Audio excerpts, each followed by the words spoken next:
This is GM Word of the Week, and I'm Fiddleback. 200th episode.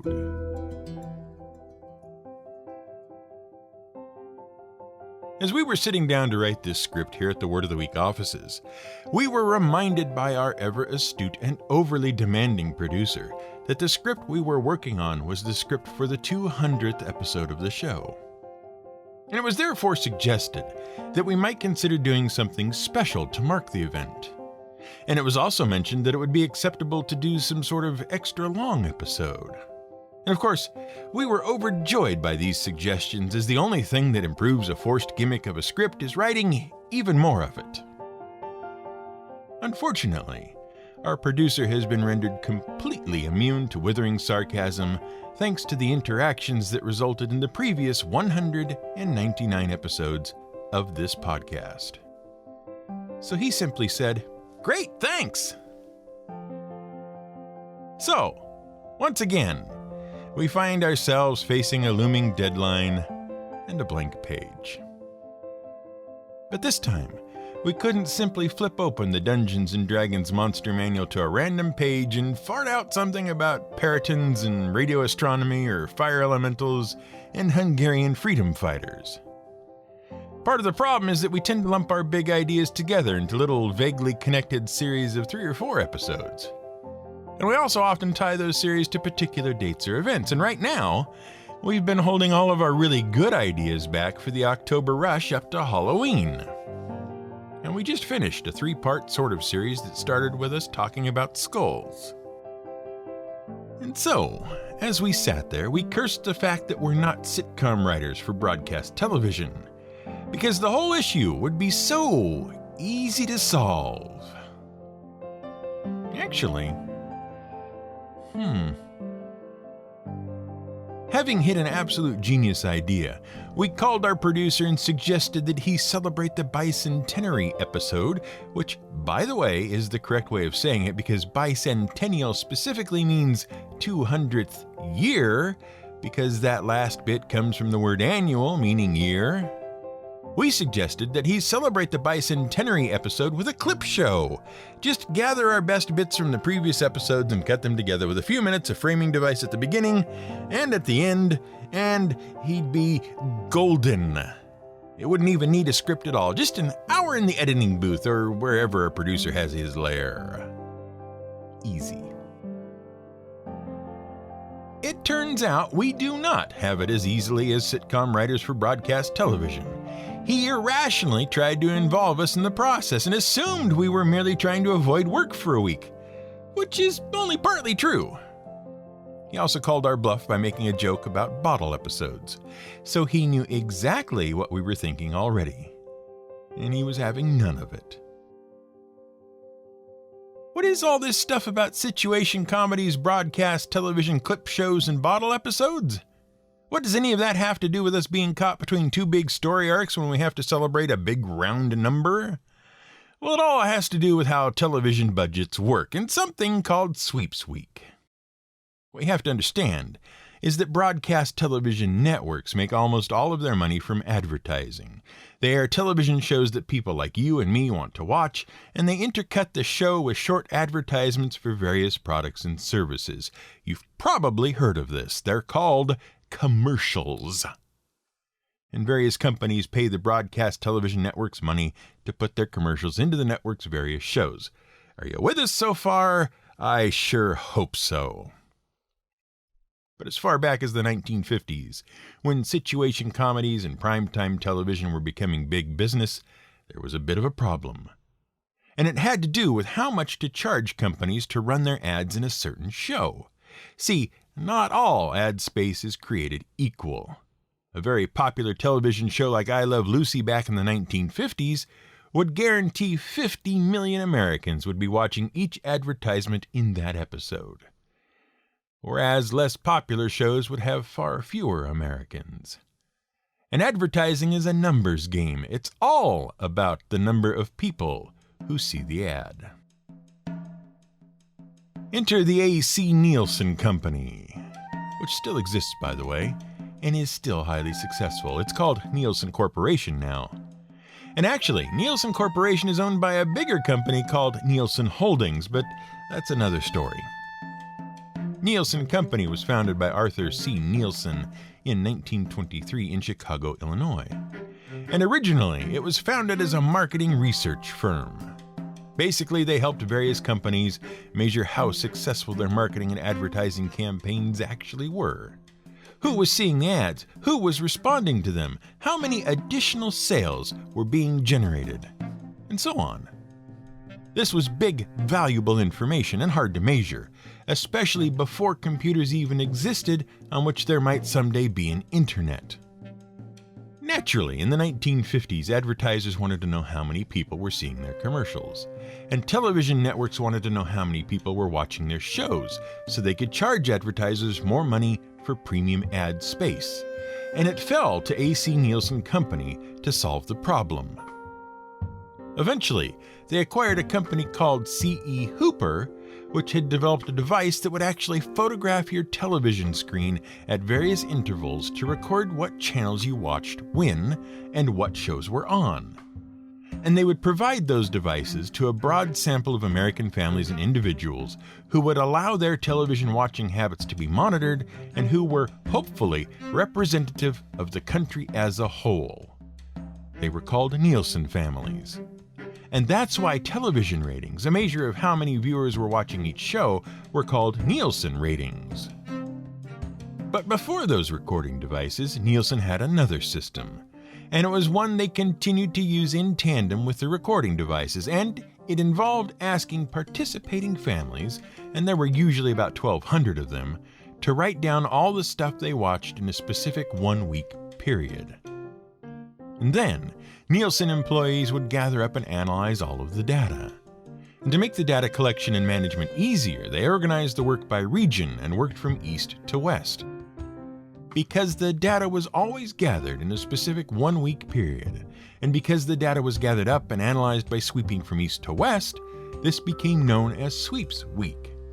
And it was a big deal. During Sweeps Week, every network and every television show producer knew that their success was being measured. And if they did well, their advertising would go for premium prices. And as a result, networks would put more money into those shows so that they could continue to attract larger and larger audiences. And that brings us around to budgets. Every television series had, or has, because apart from streamlining the data gathering and collection and analysis with automated systems and computers and stuff, the basic idea of gathering viewership data during specific periods of time to set advertising prices and therefore set budgets, that's still how network television does things. Every series has a budget for each season, an amount of money they have available to spend building sets and paying actors and writing scripts and editing and adding visual effects and, well, everything else. And those budgets are rarely distributed equally among all of the episodes in a season.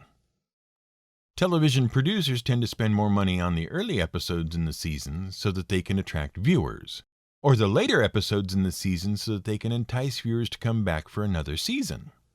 And during Sweeps Week, when the viewership numbers are actually being counted and you want every possible audience member watching your show. And the episodes that fall between those three parts of the season, well, they get by on a shoestring. One way to save money on an in-between episode is to just send an editor into a booth with a bunch of back episodes and ask them to slap together a clip show. And that was a pretty popular way to celebrate a milestone in the show's production that didn't align with Sweeps Week for a long time. But another way to handle the limited budget was not to reuse clips, it was to reuse sets and actors and anything else. Enter the bottle episode. A bottle episode is an episode of a television show which is cheap to produce because it doesn't require the construction of new sets or the setup and breakdown time and energy of filming on too many different sets or in too many locations. It also tends to involve only the core cast with no guest stars or extras. And for certain flashy sci-fi and fantasy shows, it also avoids the use of complex costumes, animatronics, makeup, or visual effects. Take, for a particularly topical example for this podcast, the 14th episode of the second season of the NBC situation comedy Community. Community depicts the antics of an attorney who was forced to go to a community college and finish a degree he lied about having, and a bunch of his fellow college students. While it started off strong in 2009, it had some rough years with its ratings, some production troubles, got canceled, got uncanceled, and then finally ended in 2015 before it could be canceled again. But none of that matters. What matters is Season 2, Episode 14, entitled Advanced Dungeons & Dragons. The main cast of the show spend the entire episode in one classroom playing a game of Dungeons & Dragons. And no, it doesn't go into elaborate fantasy sequences where we see what the players are imagining is happening in the world. We just see them playing Dungeons & Dragons, like around a table. The term bottle episode originated with the production of the original Star Trek series. They called such episodes ship-in-a-bottle episodes, and the bottle part is what stuck. But while most people think that the phrase bottle episode refers to a limited number of sets and the fact that the episode is stuck in a bottle, it was actually a bit of a double entendre. Because it also referred to the fact that the budget for the episode was stifled. It was going through a bottleneck. And because the various Star Trek series always had some wild ratings fluctuations and the budget was constantly in flux, they also perfected the bottle episode. Now, the whole bottle episode idea might seem to carry some sort of negative connotation. The truth is that many bottle episodes end up being very popular with fans of their respective shows. And television writers, especially those on the Star Trek series who have talked extensively on the subject in interviews, tend to enjoy writing bottle episodes and find them particularly challenging. Without being able to fall back on new sets, impressive locations, extras, guest stars, special effects, and other gimmicks, what's generally left is to explore heartfelt character drama and to advance or resolve ongoing plot threads. Of course, many fans do end up divided on the quality of bottle episodes, and some of the most divisive works of fiction have grown out of bottle episodes. Even video games. Let's talk about The Legend of Zelda: Majora's Mask, a particularly divisive bottle episode that has more to do with bottles than you might imagine. The story starts back in 1996 with Nintendo's release of the Nintendo 64 gaming console. Now, we're not going to go through the whole history of Nintendo and home video games again. We've covered it before, but the long and short of it is that arcade video games got popular in the 1970s. Then various companies, especially Atari, figured out how to make home video game consoles. Then, in 1982 and 1983, the market for home video game consoles in the United States fell apart for various reasons. And then Nintendo brought out the Nintendo Entertainment System and became synonymous with the video game industry. And then there were the bit wars, which we'll talk about someday. But it was basically a marketing ploy to get people to commit to one of the two big systems on the market at the time: the Super Nintendo Entertainment System or the Sega Mega Drive, aka the Sega Genesis, depending on what continent you lived on. And then everything entered the third dimension. Prior to the mid-1990s, most video games were flat, two-dimensional things. Some PC games and some arcade games, and a few home console games were experimenting with allowing three-dimensional characters to move around in three-dimensional environments, using various hardware and software tricks, but it was the mid-1990s when video games made the real jump to 3D. And while Nintendo was actually the last company to get its 3D console to market, the Nintendo 64, they still managed to revolutionize gaming, because they took some of their most popular franchises, like the 2D Mario platformers and the top-down Legend of Zelda adventure games, and built entirely new forms of gameplay that allowed the same types of games to work as 3D games. More or less. I mean, there were a lot of shenanigans with stolen Yoshi platformers and ugliness with third-party hardware developers that resulted in whole new companies entering the market, but the point is, The Legend of Zelda: The Ocarina of Time was released in 1998. It was the largest, most complex game Nintendo had ever developed, and it brought one of Nintendo's most beloved franchises into the third dimension. And its reception cannot be overstated. It sold over 1 million copies in the first week of its release, and after 6 weeks of release, sold almost 3 million copies. It was the 10th best-selling game of its year. Now that might not sound like much, but it was released 6 weeks before the end of the year, so it caught up fast. To this day, it maintains nearly perfect scores on ratings aggregation sites and is one of the most beloved, if not the most beloved, games in the Zelda franchise. And Nintendo didn't want to wait to get a sequel to market for obvious reasons.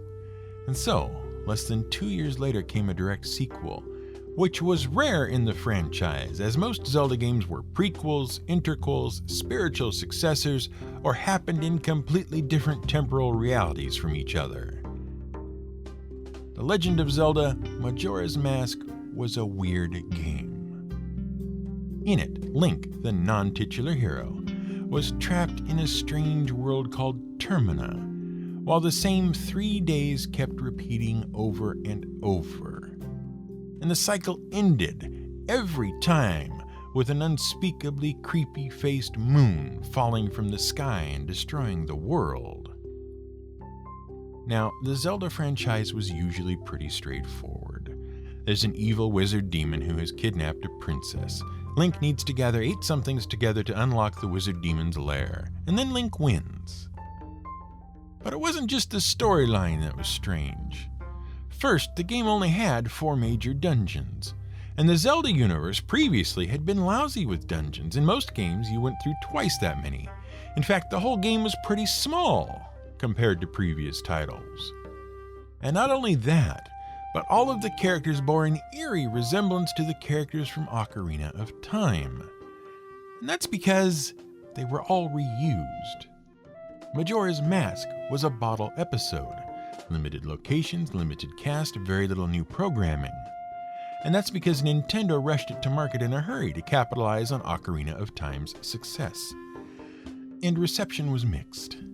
Sales were strong and it received good critical reception, but fans of the series were more divided.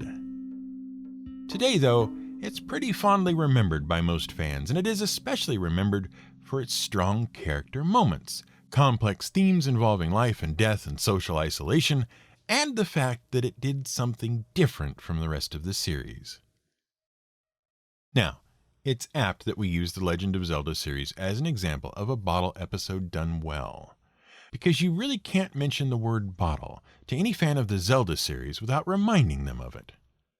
And that's because, starting with the third game in this series, The Legend of Zelda: A Link to the Past, bottles have been one of the most useful and powerful items that Link could obtain in the games. Yes, simple, empty glass bottles.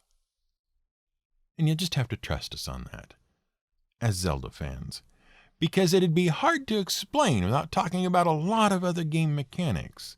And we'd rather talk about another connection to bottles in the Legend of Zelda series. See, the Legend of Zelda series has a lot of odd monsters with weird names. Peahats, Darknuts, Keese, Stalfos, Octoroks, and Tektites. Do you get it? Bottle? Glass? Tektite? No? Okay. To get it, you have to know what glass is. Glass is basically silica, sand, silicon dioxide. Specifically, it's sand that's been melted at temperatures of up to 3,000 degrees Fahrenheit and then has been allowed to cool. And something very interesting happens when you melt down sand. It crystallizes. And it doesn't. See, you probably remember from previous episodes that most solids, if you look at them at the molecular level, have this regular pattern to the way their molecules fit together. A structure. Different substances have different structures. Salt has a cubic structure, ice has a regular hexagonal structure, starch has a long chain-like structure. But glass is kind of weird. Once you melt sand down and let it cool, it doesn't quite manage to rearrange itself completely into a nice crystal pattern. Instead, it's a partially jumbled mess of half-formed crystals, which leads to the popular and technically incorrect definition of glass as a very slow-flowing liquid. It's not. It's a special state of matter called an amorphous solid. A solid that can kind of change its shape very slowly over time. Now, modern glass is actually a bit more complicated than just melted sand that has been allowed to gloosh back together and chill out. We actually add other stuff to make different types of glass. The standard glass you have in your windows at home is probably soda lime silica glass. In addition to the silica sand, sodium carbonate is added. That lowers the temperature at which the sand melts. That makes it easier to make the glass. You don't have to heat it as much. The problem is the sodium carbonate has this unfortunate side effect of dissolving in water. So glass made with sodium carbonate tends to fall apart if you get it wet. To counteract that, glass makers add lime or calcium carbonate to the mix. That makes it waterproof. You can add other stuff to sand to make different kinds of glass too. For example, if you add boron oxide, you get borosilicate glass. The boron oxide makes it so that glass won't become brittle and crack or shatter due to sudden extreme temperature changes. That's how oven-proof Pyrex glass is made. And lead oxide makes glass that can be cut very smoothly with very sparkly surfaces. That's lead glass or leaded crystal. Very pretty stuff. But those are all modern inventions, relatively speaking anyway. And if you don't know the trick of adding soda and lime to sand to lower the melting point of the silica, it takes a lot of energy to melt sand, 3,000 degrees worth. So the question is, how glass was invented at all? It turns out that the earliest glass artifacts that were discovered, artifacts which included knives, spear points, and bits of jewelry, were made of naturally occurring glass. See, sand actually melts in nature occasionally. Obviously, volcanic lava will do a number on sand, and that's where we get obsidian. But there's also a slightly more mysterious source of naturally occurring glass, one that doesn't come from volcanoes. They are called tektites. Derived from the Greek word tektos, which means melted, tektites are small, rounded objects of silicate glass that do not show any of the characteristics of having been anywhere near a volcano. And they fascinated ancient peoples. The earliest mention of tektites in literature dates back to 900 BCE from a book by Liu Sun entitled Ling Piao Lu Yi, or Notes on Wandering Past the Nanling Mountains.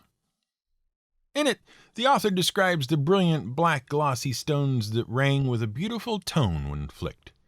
He called them inkstones, and assumed they had come from the sky, probably from the thunder gods.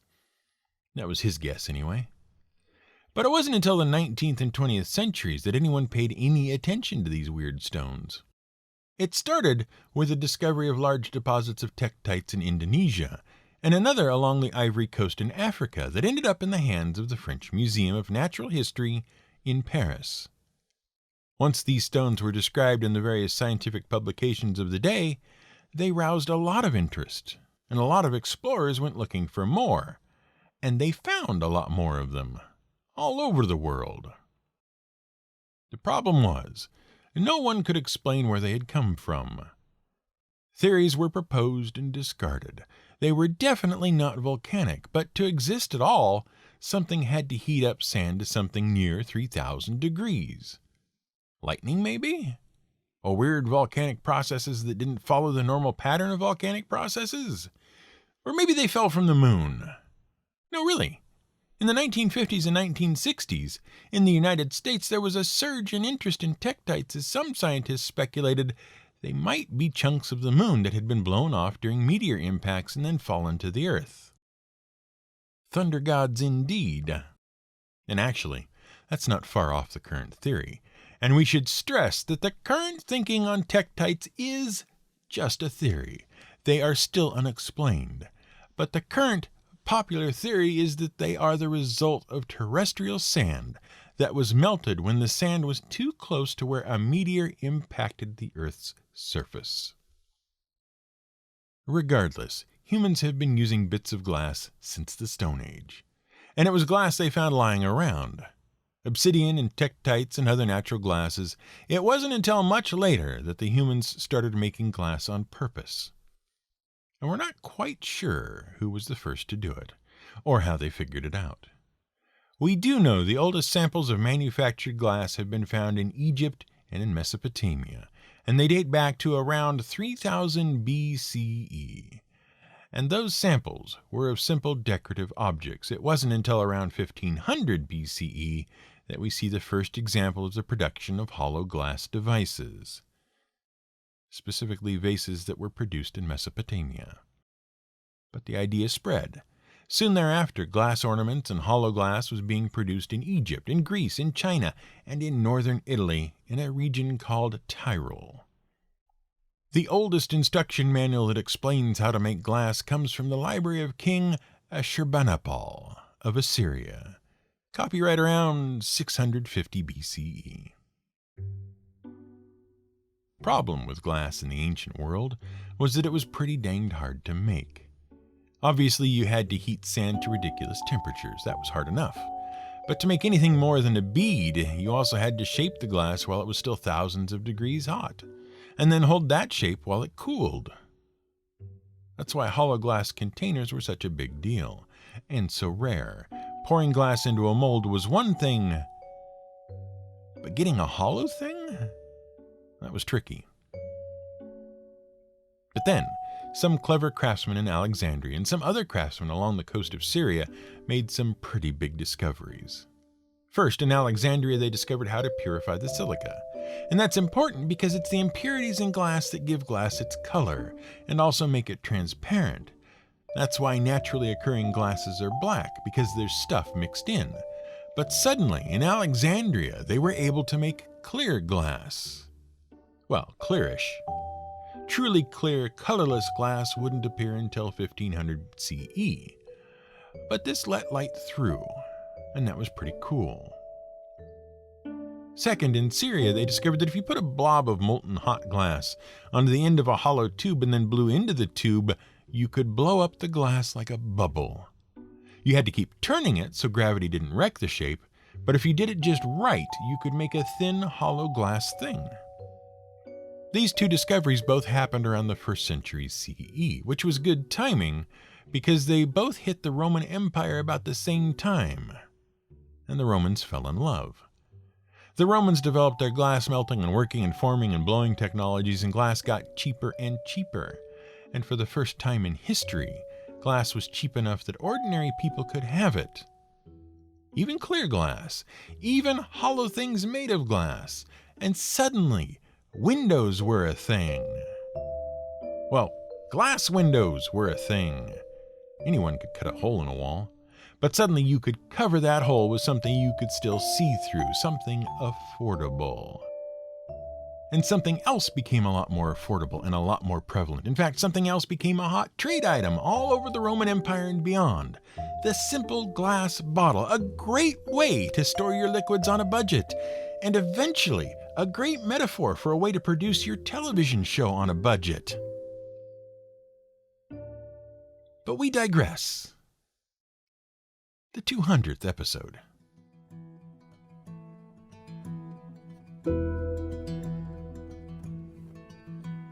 This has been GM Word of the Week.